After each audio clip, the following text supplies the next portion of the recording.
చూడండి, హో,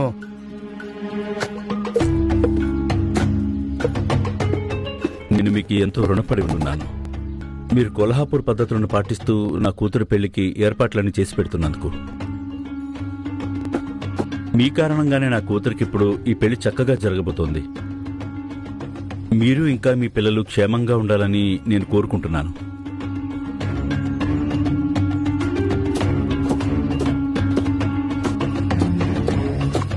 చూడండి, మీరు నా వైపు అసలు ఎందుకు తిరగడం లేదు? నేను మీకు ధన్యవాదాలు చెప్పాలని అనుకుంటున్నాను.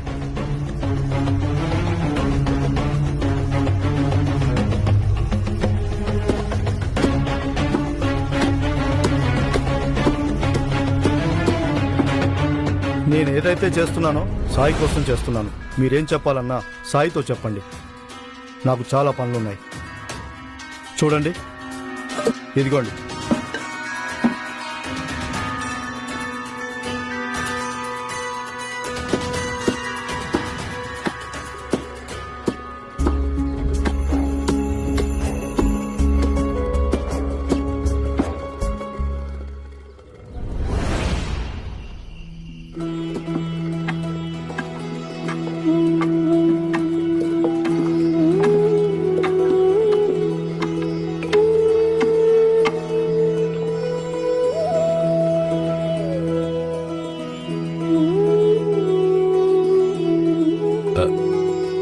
సాయి, మీ కృప వల్ల అన్ని పనులు చక్కగా జరుగుతున్నాయి.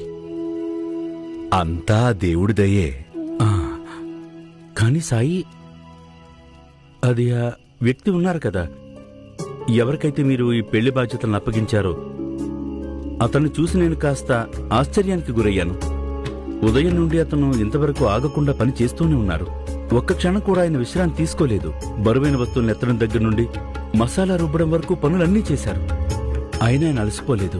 ఎంతో శ్రద్ధ కష్టంతో ఆయన ఇంత పని చేస్తున్నారు. ఏదో ఇది ఆయన సొంత కూతురు పెళ్ళన్నట్టు. అలాగే ఆయన భార్య కూడా ఉదయం నుండి ఆగకుండా పని చేస్తూనే ఉన్నారు. పని పట్ల నిజాయితీగా ఉంటే అప్పుడు మనిషికి తన అలసట గురించి ఏమీ తెలీదు. అలాగే తన కష్టమో తెలీదు. ఖచ్చితంగా మీరు చాలా సరిగ్గా చెప్పారు సాయి. కానీ సాయి, అతను ఎవరైతే ఉన్నారో అతను శ్రద్ధ కష్టంతో పనైతే చేస్తున్నారు, కానీ కొంచెం విచిత్రంగా అనిపించింది నాకు. ఉదయం నుండి ఆయన నాతో కనీసం సరిగ్గా మాట్లాడను కూడా లేదు. అలాగే సాయి, నేను ఇంతవరకు అతను మొహం కూడా చూడలేదు. నాకు ఎలా అనిపిస్తుందంటే నాతో మాట్లాడాలని కూడా అనుకోవడం లేదు. ఏదో నా మీద కోపంగా ఉన్నారన్నట్టు, నా దగ్గర ఏదైనా దాస్తున్నారేమో అన్నట్టు.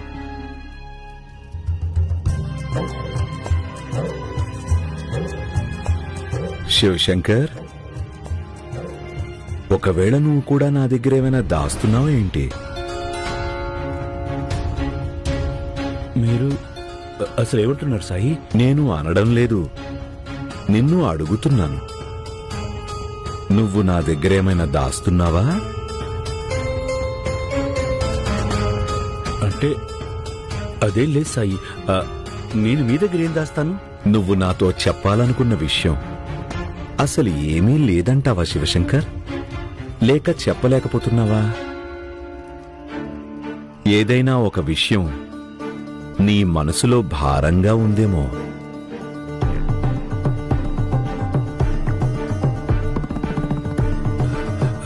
లేదు సాయి, అటువంటి విషయం ఏమీ లేదు. ఒకవేళ నువ్వేమీ చెప్పాలనుకోకపోతే మరేం పర్వాలేదు, నాతో పాటు పద. నీకు ఒకరిని పరిచయం చేస్తాను.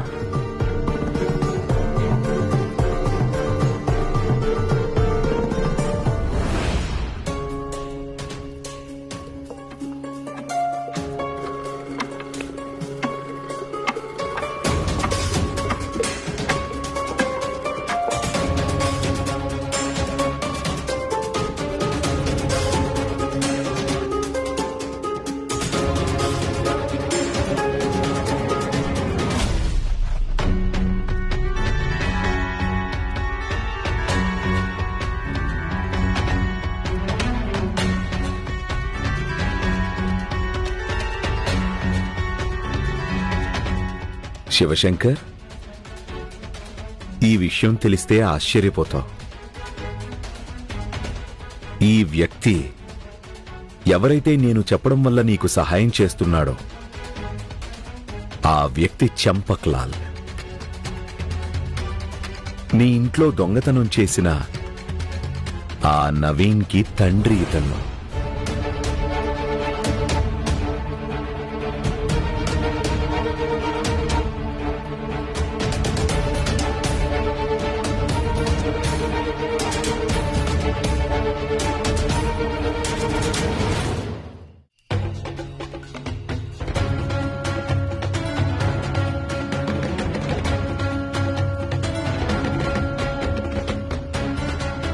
నీకెంత ధైర్యం అసలు ఇక్కడికి రావడానికి? నువ్వెక్కడేం చేస్తున్నావు? నీ కొడుకు దొంగతనం చేస్తూ దొరికిపోయాడు. దానికి నా మీద పగ తీర్చుకోవడానికి వచ్చావా? నా కూతురు పెళ్లిలో ఇప్పుడు ఆటంకం కలిగించడానికి వచ్చావా? మొదట ఈ విషయం మీరు అర్థం చేసుకోవాలి. నా కొడుకు అసలు దొంగే కాదు. అయితే పోలీసులు అతన్ని ఊరికే అతిథి మర్యాదల కోసం తీసుకెళ్లారా? దొంగ కాకపోతే అలా పారిపోయేవాడే కాదు. అయినా అసలు నీకు నిజం ముందే తెలుసు. అందుకని నువ్వు కూడా అతనితో కలిసి పారిపోవాలని చూశావు. పోలీసులు నవీన్ని ఖచ్చితంగా పట్టుకున్నారు. కానీ అతను నేరం చేశాడనేదైతే ఇంతవరకు నిరూపణ అవ్వలేదు. అది కూడా అయిపోతుంది సాయి. నా దగ్గర అతని గురించి ఆధారం ఉంది. నా ఇంట్లో దొంగిలించబడిన ఆభరణాలు వీళ్ళింట్లోనే దొరికాయి. కానీ చంపక్లాల్ ఆ విషయాన్ని అంగీకరించడానికి సిద్ధంగా లేడు. ఒక తండ్రి తన కొడుకు మంచి కోసం అసలు ఏమేం చెయ్యగలడనేది నీకు చాలా బాగానే తెలుసనుకుంటున్నాను శివశంకర్. చంపక్లాల్కి ఈ నమ్మకం కూడా పూర్తిగా ఉంది. నవీన్ నిర్దోషి అని, జైలు నుండి విడుదలవుతాడని. ఇతనిక్కడికి నేను చెప్పడం వల్ల వచ్చాడు, నీకు సహాయం చేయడం కోసం. నువ్వే తన కొడుకుని జైలుకు పంపించావని తెలిసినా కూడా అతను సునిశ్చితం చేశాడు నీ కూతురి పెళ్లిలో ఎలాంటి లోటుపాట్లు రాకుండా ఉండాలని. ఉదయం నుండి నువ్వు అతనితో మాట్లాడే ప్రయత్నం చేస్తున్నావు కదా?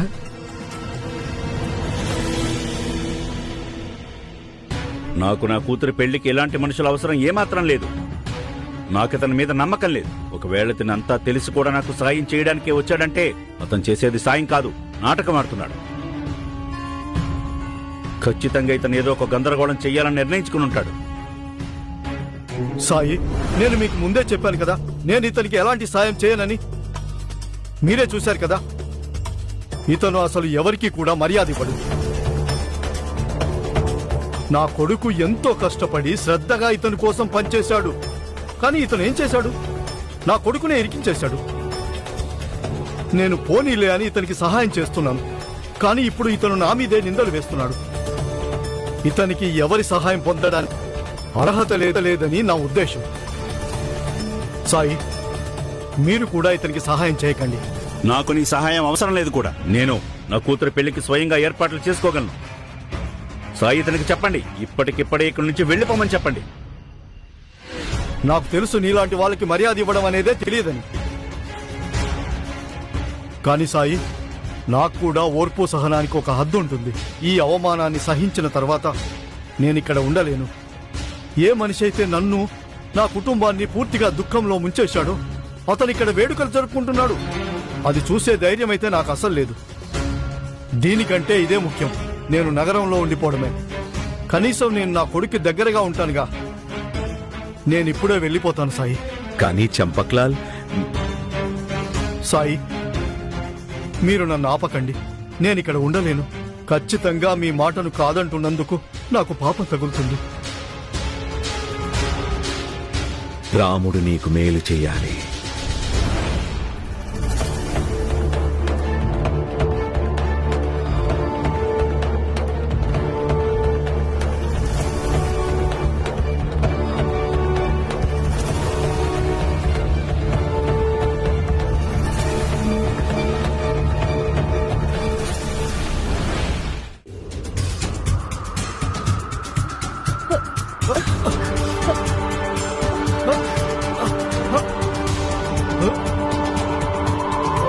గాలి చూస్తే తుఫాన్ వచ్చేలా ఉంది.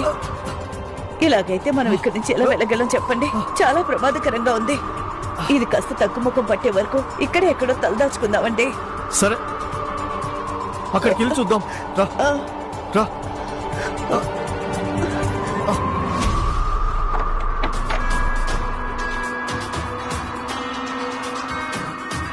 సాయి మీద నమ్మకంతో ఆయన మీద భారం వేసి నేనంతా వదిలేశాను. ఇంకా ఏం జరుగుతుందో ఏమో, కానీ నాకైతే తెలుసు కదా దేవుడా, నేను నవీన్ లేకుండా బతకలేను. తనని దయచేసి రక్షించు. నాకు నచ్చినట్టే జరుగుతుందని సాయి చెప్పారు. నవీన్ నిర్దోషని దయచేసి నిరూపించు భగవంతుడా.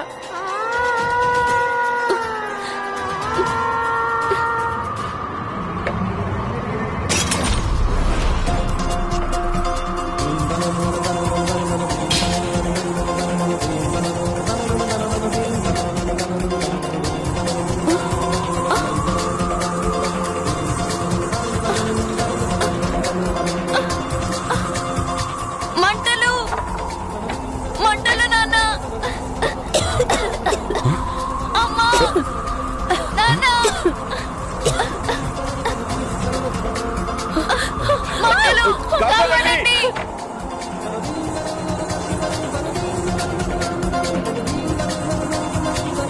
శాంతించండి.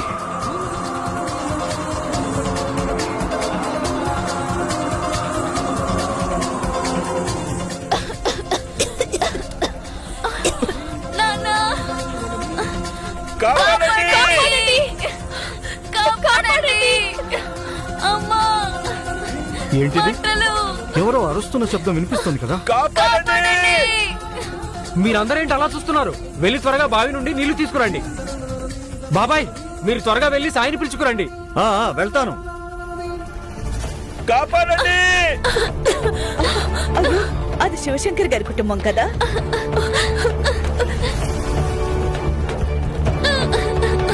సమయం చాలా తక్కువగా ఉంది. ఇంకా ఆలస్యం కాకముందే మనం ఏదో ఒకటి చేయాలి. నిజానికి అతను మనకి శత్రువే, కానీ అతను కూడా మనిషే కదా. ఆ, కానీ ఇప్పుడు మనం ఏం చేయగలమండి? ఆ?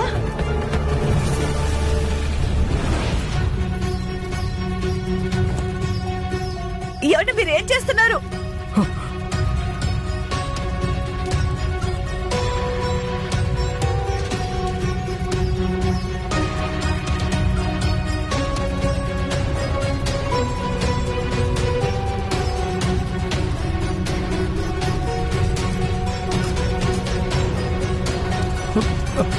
కాపాడండి, కాపాడండి. రండి. అమ్మా, పదండి, పదండి, రండి. జాగ్రత్త. పద.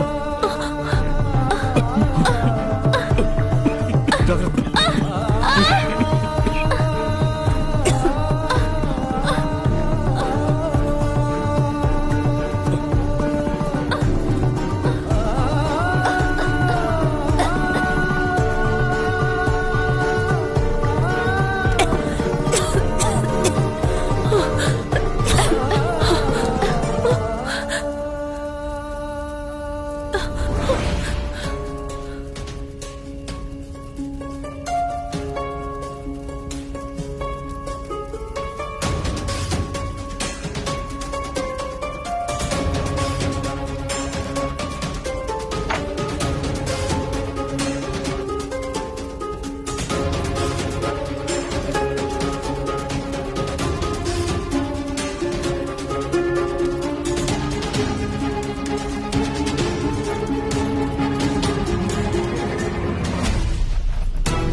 సాయి సాయి సాయి దీక్షిత్ వాళ్ళలో మంటలు అంటుకున్నాయి. తొందరగా పదండి. శివశంకర్ గారి కుటుంబం ప్రమాదంలో ఉంది. పద.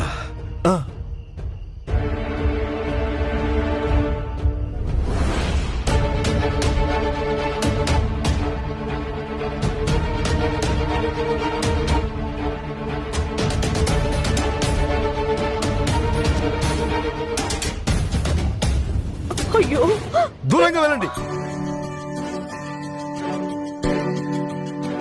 ఈ నొప్పి ఆ నొప్పి కంటే పెద్ద నొప్పేం కాదు.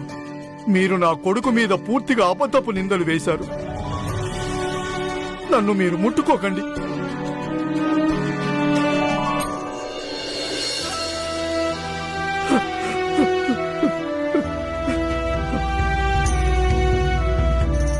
అబ్దుల్, ఊది తీసుకురా.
చాలా చాలా ధన్యవాదాలు సాయి. ఇక నేను బయలుదేరుతాను సాయి. చంపక్లాల్, నువ్వు వెళ్లకుండా నేను నిన్ను ఆపడం లేదు. కాని ఇవాళ వాతావరణము బాలేదు. అలాగే నీకు విశ్రాంతి అవసరం. అందుకని ఆఖరిసారి నేను చెప్పేది విను. ఇవాళ రాత్రికి నువ్వు ఇక్కడే ఉండిపో. రేపుదయం నేను నిన్ను అస్సలు ఆపను. అందుకని నువ్వు రేపుదయం బయలుదేరు. చంపక్లాల్ గారు, సాయి మాటలు విన్నవారికి ఎవరికైనా సరే ఎటువంటి అన్యాయం జరగదు. అవునండి, మనం ఉందాం. మళ్ళీ ఏదైనా సమస్య వచ్చిందంటే మనం దాన్ని ఎదుర్కోవడం సాధ్యం కాదండి. సరే సాయి.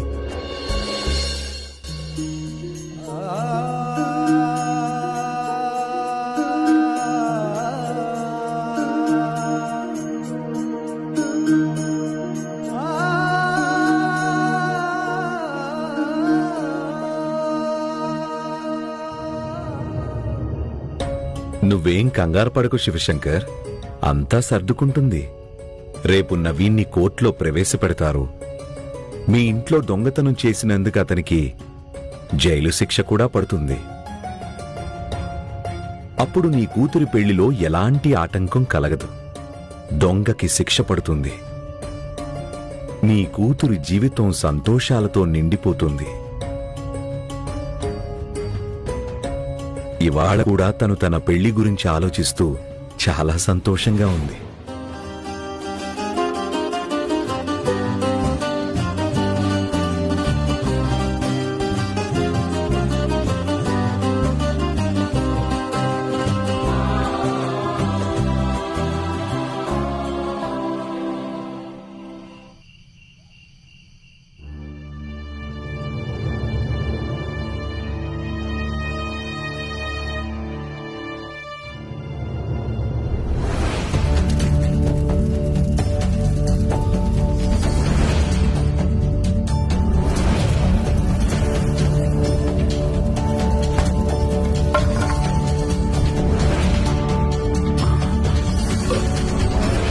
నువ్వు నా దగ్గరేమీ దాచడం లేదు కదా? నువ్వు నాకు చెప్పాలనుకుంటున్నది అసలు ఏ విషయమూ లేదా? లేక నువ్వు చెప్పలేకపోతున్నావా? ఏదైనా విషయం నీ మనసులో భారంగా ఉందా? లేదు సాయి.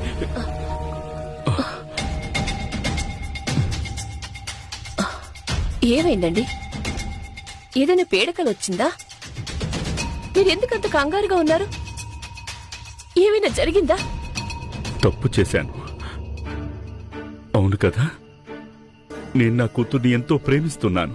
తనకి మంచి భవిష్యత్తునివ్వాలని ఆలోచిస్తున్నాను. మీరేమాత్రం కంగారు పడకండి. మీరు అసలు ఎలాంటి తప్పు చేయడం లేదు. లేదు, నేను ఏ తప్పు చెయ్యడం లేదు.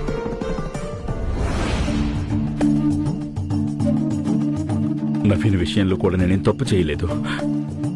ఏం చేసినా నా కూతురు మంచి భవిష్యత్తు కోసం చేశాను. నేను అంతా బాగున్న విషయాన్ని ఇప్పుడు చేజేతులరా చెడగొట్టుకోలేను. నేను కోరుకున్నట్టు రజ్జు పెళ్లి జరిగి తీరుతుంది. ఈ పెళ్లి జరగకుండా అసలు ఎవరు ఆపలేరు.